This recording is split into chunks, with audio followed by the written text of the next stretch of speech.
के सामान ताइन गइल आ गइलू। पूजा के सामान कब छूटल धनी लाद का दुकानिया खुलल बड़ुए चढ़ल दा सहारा बुझात नइखे तहरा असली खोल बाबा वाले वाले वाले कहाँ भूलइलो किन के न लइलो माइला चुनरी लाले लाले लाले पिया भूलइलो किन के न लइलो आइला चुनरी लाले लाले लाले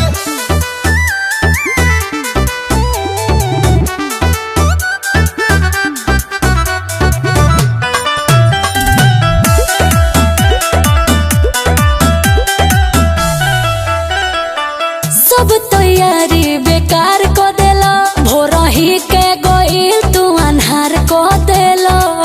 अरे ऐसन बात नहीं हो नौमी के रहे भीड़ ये धनी मन में रखा धीर ये धनी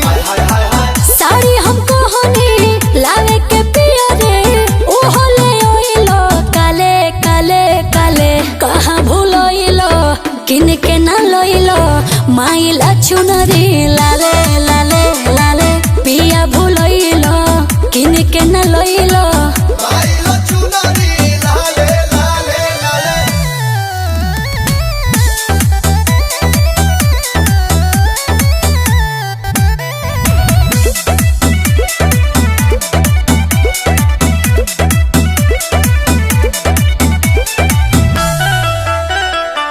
विद्या पकल साधारा गोइल बा आ फल फलाहारी सब आ गोइल बा। चिंता काहे करतरू हम बानी नु करो ना अब जीत ये धनी शुरू तू कर विध ये धनी कोके तैयारी अरुण बिहारी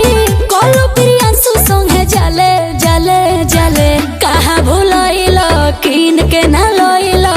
माइला चुनरी